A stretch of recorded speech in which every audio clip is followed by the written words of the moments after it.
Hello everyone, কেমন আছেন আপনারা সবাই? আশা করি আপনারা সবাই ভালো আছেন এবং সুস্থ আছেন।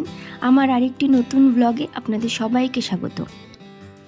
দিনটি হলো ঝান্ডিতে থাকার আমাদের দ্বিতীয় দিন। বেরোনোর আগে আপনাদের অবশ্যই আমাদের রুমটা একবার দেখিয়ে দিচ্ছি।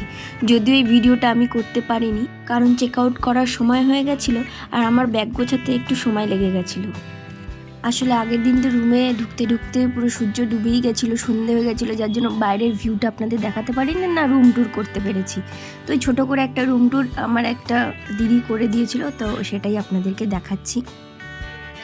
আর একটা কথা আপনাদেরকে আমি বলতেই ভুলে গেছি, না বলতে ভুলে গেছি বলা ভুল। আসলে আমি কালকে থেকেই বলছি আপনাদের যে আমি এই হোটেলে উঠেছি, এই হোটেলে উঠেছি। আসলে এগুলো কিন্তু হোটেল নয়, এগুলো হলো হোমস্টে।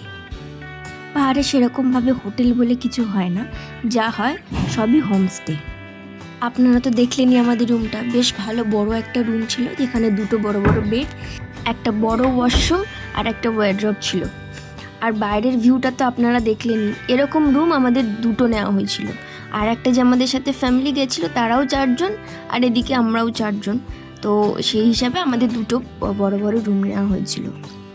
আমরা যে হোমস্টেটাতে প্রথম দিন ছিলাম তার ভিউটা একবার দেখুন। আশেপাশে যতটা জায়গা জুড়ে এই পাইন ফরেস্ট আপনারা দেখতে পাচ্ছেন, সবই ওই ওনারের কেনা। সকালবেলা এত সুন্দর লাগছিল দেখতে এই জিনিসগুলো, পুরো মানে চোখের একটা আলাদাই শান্তি হচ্ছিল দেখে।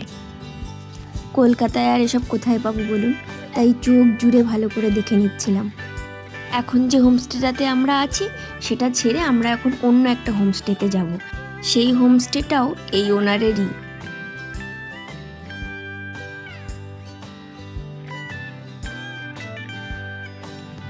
এই যে আমাদের গাড়ি এসে গেছে, এবার আমরা একে একে উঠে পড়লাম, তারপরে আমরা রওনা দিলাম আমাদের নেক্সট ডেস্টিনেশনে। এই দিনটাতে আমার ছেলেটার একটু হালকা সর্দি লেগেছিল, আর এখানে হালকা হালকা একটু বৃষ্টিও পড়ছিল। তো আমরা ওকে নিয়ে বেরোনোর রিস্ক নিইনি। আমরা আরেকটা যে হোমস্টেটার দিকে এগিয়ে যাচ্ছি, সেখানে আমি আর আমার হাজব্যান্ড ছেলেকে নিয়ে থেকে গেছিলাম, আর আমাদের সাথে আরও যারা গেছিলেন তাদেরকে বলেছিলাম সাইট সিনের জন্য চলে যেতে, কারণ আমরা তো যেতে পারবো না, আমাদের জন্য ওনারা কেন যাবেন না বলুন। তাই ওনারা বেরিয়ে পড়েছিলেন, আর আমরা আমার ছেলেকে নিয়ে ঘরেই ছিলাম। আচ্ছা, আপনাদের তো বলাই হলো না, আগে আমরা যে হোমস্টেটাতে ছিলাম তার নাম হলো হুইসপারিং পাইন্স, আর এই যে হোমস্টেটাতে আমরা এখন পৌঁছলাম এর নাম হলো তাসিদি লেক। এই হোমস্টেতে আমরা যে রুমটাতে ছিলাম সেই রুমটা অবশ্যই আপনাদেরকে দেখাবো। চলুন তাহলে রুমটাই আপনাদের ফার্স্টে দেখিয়ে দিই। দেখুন নিচে এরকম একটা বেড আছে, এটা ডিউপ্লেক্স রুম, ওপরেও বেড আছে। চলুন আমার সাথে, আমি দেখাচ্ছি। ওয়াশরুমটা অনেকটা বড় জায়গা জুড়ে, আর ওপরে সিঁড়ি থেকে উঠে গিয়ে বাঁ দিকে একটা বেড আছে আর ডান দিকে দুটো বেড আছে। একটা ওয়ার্ড্রপও রাখা ছিল ওখানে, যেটা আমাদের সেরকমভাবে লাগেনি, আমাদের সব লাগেজের মধ্যে জামা কাপড় ছিল। আর এই ঠিক বাঁ দিকের যে বেডটা ছিল সেখান থেকে দারুণ একটা ভিউ ছিল। তখন আমি ওই জানলাটা খুলতে পারিনি, সেজন্য আপনাদের দেখাতে পারলাম না, পরে অবশ্যই একটা জায়গায় আপনাদের দেখাবো। রুম থেকে বেরিয়ে গিয়ে যে ভিউটা ছিল সেটা ছিল অসাধারণ একটি ভিউ, মানে দেখলে মন শান্তি হয়ে যাবে। যখনই সকালবেলা ঘুম থেকে উঠতাম আর সকালের দিকে এই দিকটা তাকিয়ে থাকতাম, দারুণ লাগতো। আমরা এই রুমটাতে 2 দিন ছিলাম, আর এখানকার প্রত্যেকটি ভিউকে আমরা খুব খুব এনজয় করেছি। এই সময়টা তো কেউ ছিল না, আর সবাই যে যার ঘুরতে গেছিলো। আমার হাজব্যান্ড বাথরুমে ছিল, আর এদিকে আমার ছেলে ঘুমাচ্ছিল বলে আমি টুক করে সময় পেয়েই ভিডিওটা করে নিয়েছি। দেখুন কত সুন্দর লাগছে, আশা করি আপনাদেরও ভালো লাগছে। ভিডিওটা এডিট করছি আর মনটা খুব খারাপ হয়ে যাচ্ছে, জানেন তো, মনে হচ্ছে কেন এলাম এত সুন্দর ভিউ ছেড়ে, আবার যেতে ইচ্ছা করছে। এই যে আমার ছেলে ঘুম থেকে উঠে পড়েছে, এবারও সিঁড়ি থেকে উঠছে। ওর বাবা ওকে শিখিয়ে দিয়েছে কিভাবে উঠতে হয়, ওরকমভাবে টুকটুক করে উঠে চলে যাচ্ছে ওপরে। চলো, ওরা যেহেতু নেই আমাদের তো লাঞ্চটা করতে হবে, তাই আমরাও লাঞ্চ করতে বসে পড়েছি। এখানে ছিল ভাত, ডাল, আলু ভাজা, স্কোয়াশের তরকারি। সেটা তো আপনারা পাবেনই মাস্ট, যদি এখানে আপনারা ঘুরতে আসেন পাহাড়ে, ওরা স্কোয়াশের তরকারি দেবেই। আর মাছের সাইজটা ছিল এইসা। আর তরকারিটাও মানে মাছের ঝোলটাও খেতে খুব সুন্দর হয়েছিল।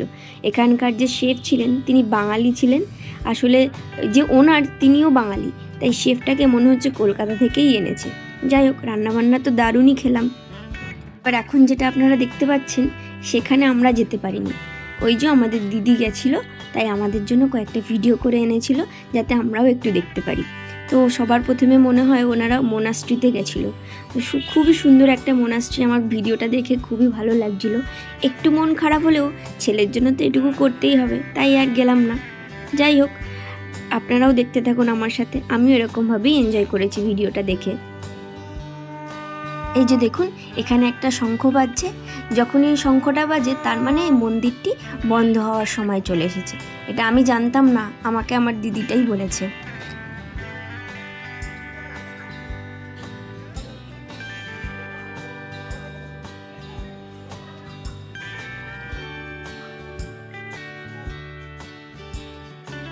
আরও কয়েকটা সাইট সিন দেখার ছিল, কিন্তু ওরা সেরকমভাবে দেখতে পারেনি, কেন কি বৃষ্টিও শুরু হয়ে গেছিলো, তো ওরাও তাড়াতাড়ি চলে এসেছিলো। যাই হোক, চলুন ভিডিওটা তাহলে আজকে এখানেই শেষ করছি। আবার আপনাদের সাথে দেখা হবে পরবর্তী একটি ব্লগে। আমার ভিডিওটি ভালো লেগে থাকলে অবশ্যই একটি কমেন্ট এবং লাইক শেয়ার করবেন। আপনারা ভালো থাকবেন, সুস্থ থাকবেন, ধন্যবাদ।